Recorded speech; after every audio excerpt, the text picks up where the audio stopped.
All right, ninjas. So you have this.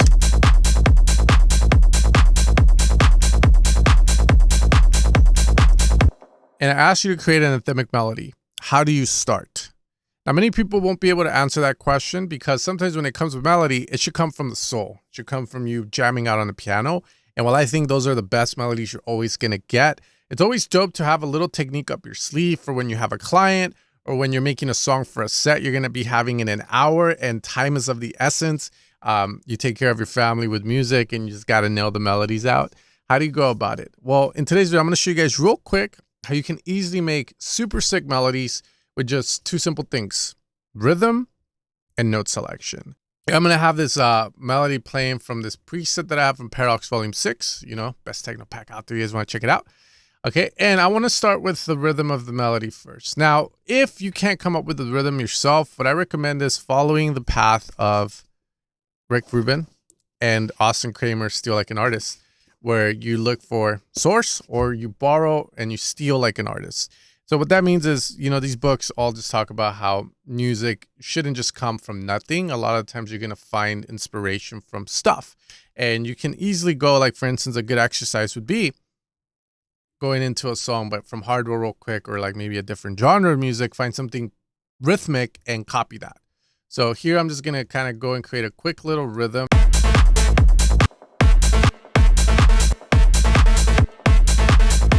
And now I'm going to have the second bar coming in. So here, is there an opportunity to either one, repeat this to cement this rhythmic theme, this rhythmic motif, or do I want to add variation?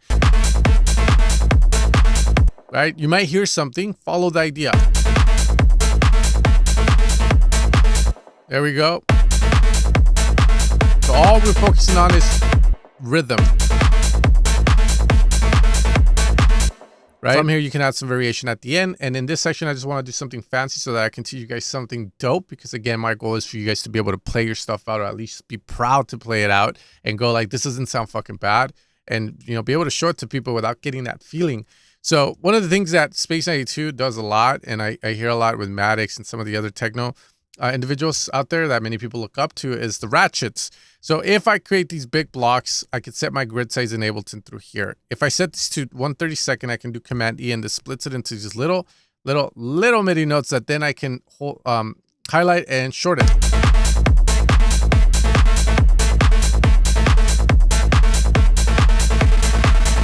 Okay, now once I have that, I can start to omit, because remember, rhythm is also the absence of sound. So I can start to kind of remove some notes here. Okay, there we go. Now, when it comes to melody, now we're done with the rhythmic part. And when we hear this, it should make us want to move and dance.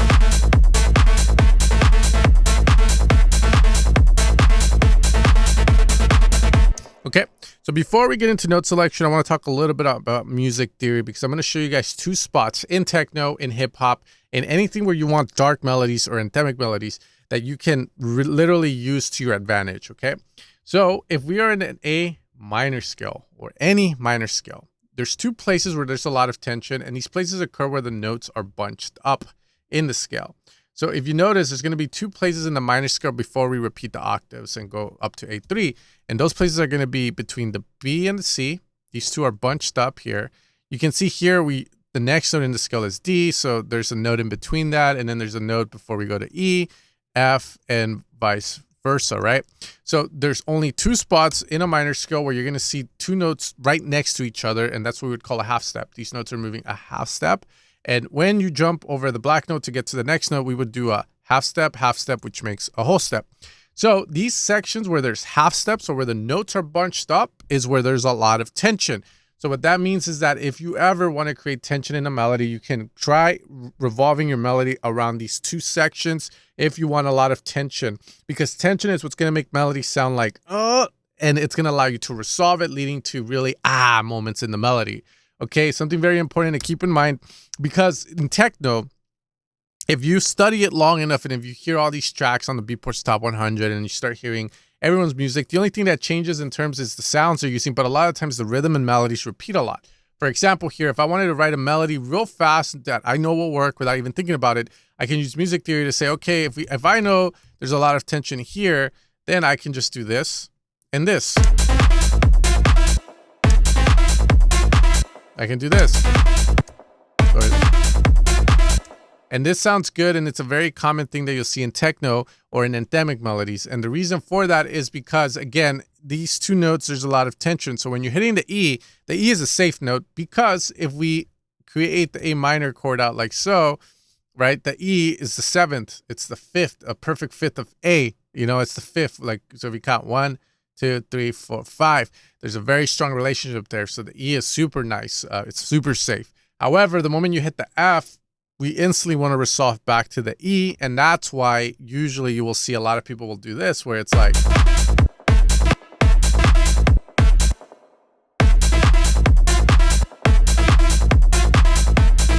this is a very common melody that you will hear in techno a lot, and I'm just going to revolve around these notes here because there's a lot of tension again.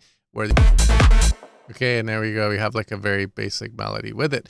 Okay, however, my thing with note selection is you want to either 1, be moving up the scale and use those sections, or 2, move up and down the scale and make it in a way where it's interesting for the ear. Okay, so for example, I can instantly jump from the A to the E, which would be a very dramatic jump, right? So that already feels like we're going up in energy. We're heroic, epic, right? So from there, where do you go? You can either choose to stay on that one note, which is fine.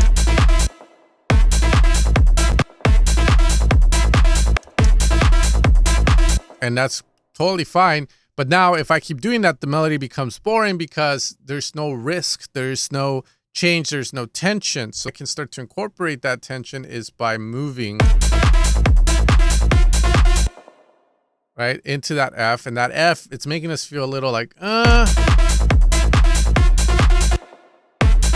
start to move. And again, play around.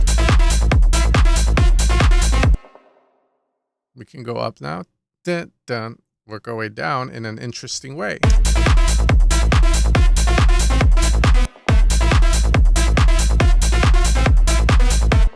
There we go. Now we want to repeat that motif one more time. So that just means like the selection of notes here. And we will, just to kind of repeat that part.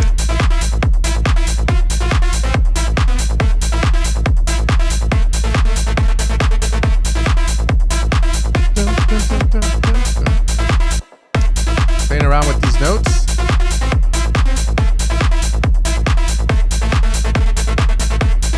Maybe we have to work our way down there because that's such a big jump that it feels like kind of like, it doesn't really excite the ear, right? So now I can start to go, okay, I need to get down to A because I know I need to come back home to resolve everything, resolve the melody, make it feel like, So how can I do that? Well, I can work my way down the scale.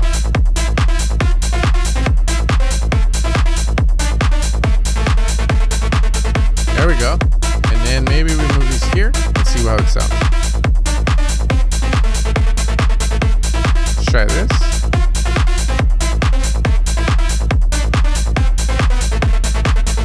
Very simple to make a melody like sorts.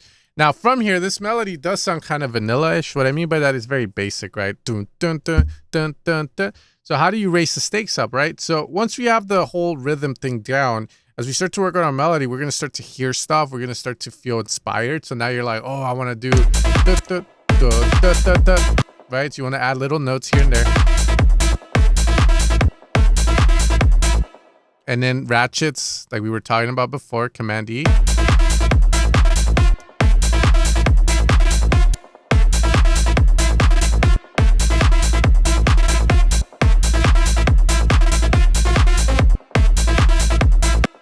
See if you can switch some notes around. That's a little boring. No. No. So the best one was the D if we choose to add a note, a different note. Da, da, da, da. And there we go. That sounds insane.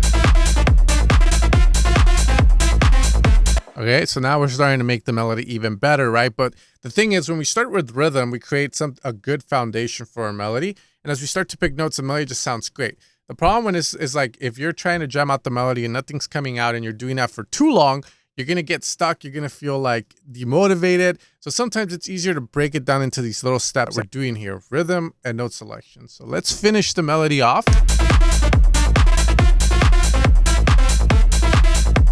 And then here we can repeat this little motif now. We're hearing it.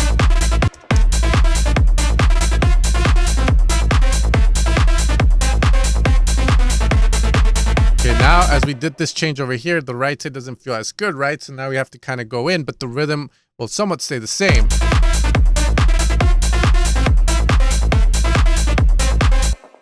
Let's just do.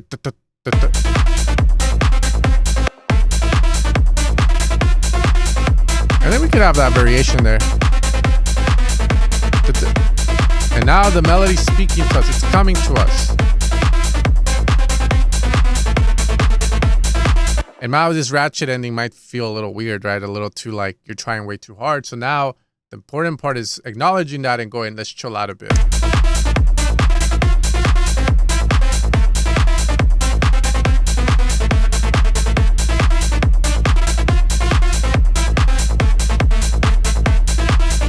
And there we go.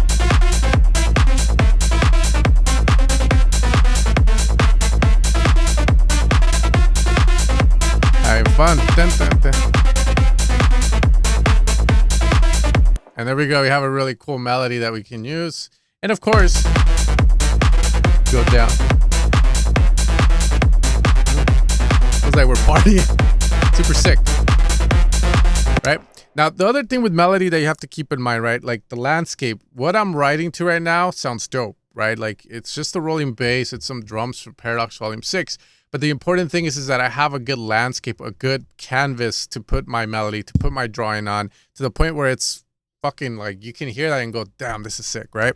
Because if all of this was sounding kind of shoddy, let's say that I remove all this stuff, and I mean, it's still gonna sound good, but let's say, you know, the samples are just good. That's the problem. But let's say that I have something like this. I mean, that still sounds kind of good. I'm just trying to say, you know, like you want the landscape, the quality of what you're using to be there. Okay, too, for the melody. So, again, as you saw, just rhythm first and note selection. I'm gonna do one more melody. This one I'm gonna try and go a little harder in the sense of making it even catchier. And I'm going to take my time with it. So this one, we're just going to do it together. I'm not really going to explain everything because I feel you guys get the concept. And all it requires is a bit of practice on your end. So let's see if we can make a catchy rhythm. Let's try and switch it up a bit.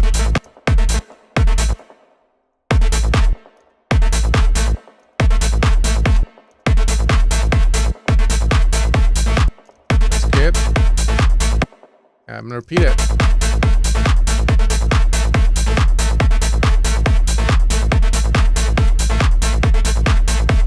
Okay, so we'll use that just to work our way down the scale slowly, like go down, but in the melody.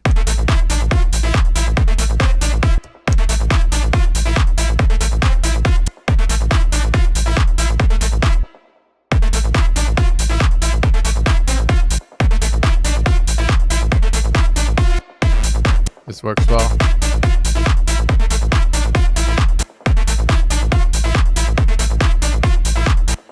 Yep, that's working really good. Just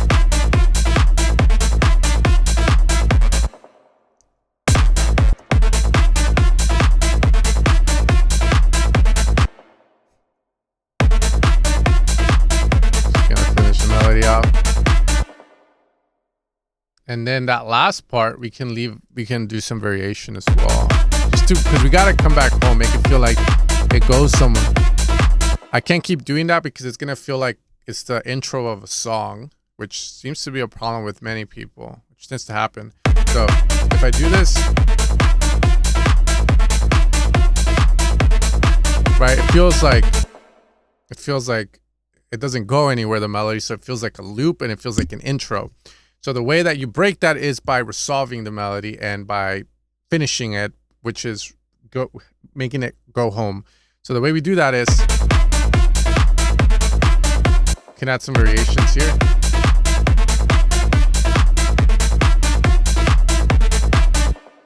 Just move it down all the way to go home. And G to A, something like this. Okay. And I think this should work.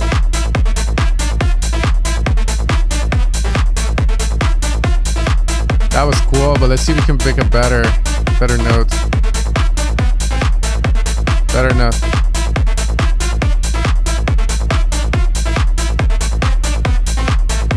There we go. It's the same. See, so now this doesn't feel like an intro or like a loop because we are resolving it in the end. Now I want to make one more which uses the Phrygian scale because it's kind of like the meta at the moment as well.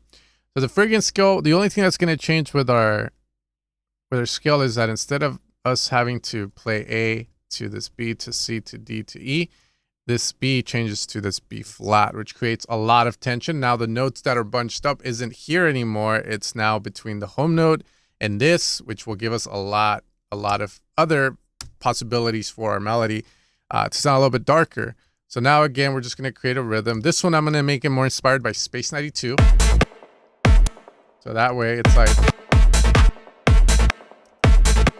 it's going to be more of a basic melody where we essentially are going to milk and exploit the fact that this is bunched up here and we can just revolve our melody around this to create something that, again, you're going to see it's most techno artists in today's age. So let's see if we can do something cool.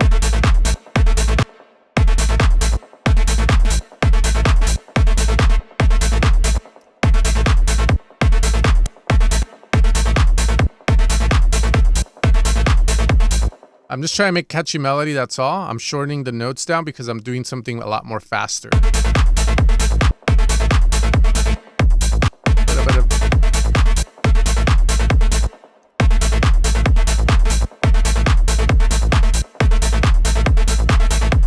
There we go.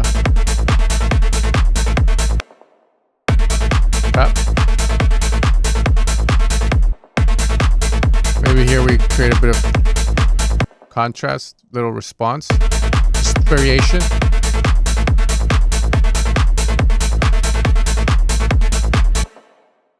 And then here at the end, let's add command 1, 2 little notes at the end, see what happens and see if that sounds good. And let's shorten a lot of these so that we feel the rhythm a lot more when we shorten it.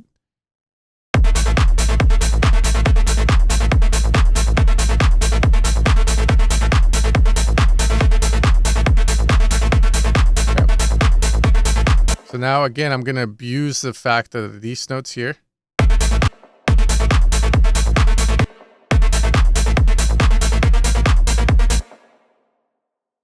there we go.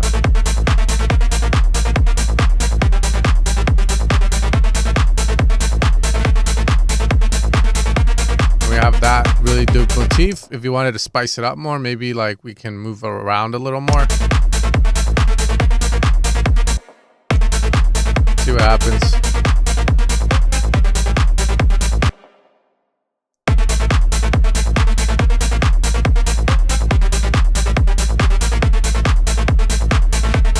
And there we go.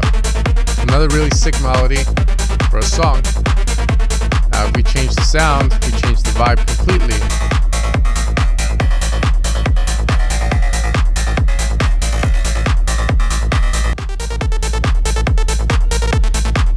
These usually work best with those ratchets. As you guys saw there, every melody we made sounds in key. There's something catchy about it. It's working, it's rocking with the beat. And that is because there is somewhat of a formula to the melodies, which again, I feel it's always best to learn because it'll always guarantee you will be able to make stuff. You know, when you start doing music for a living full time, a lot of times stress, a lot of times deadlines can come into play. And having things like this to back you up is always dope, because you can always guarantee you're going to make something that sounds decent. That being said, guys, if you guys enjoyed the video, if you guys enjoy any of the sounds, you can find these sounds over at evilsounds.com. It's under the Paradox Volume 6 pack, which is the best techno sound set out there for you guys. Put in a lot of hard work. Used a lot of my analog synths in order to make a lot of the stuff in it, so you know it's banging. With that being said, you guys take care, and you guys have a great rest of your day.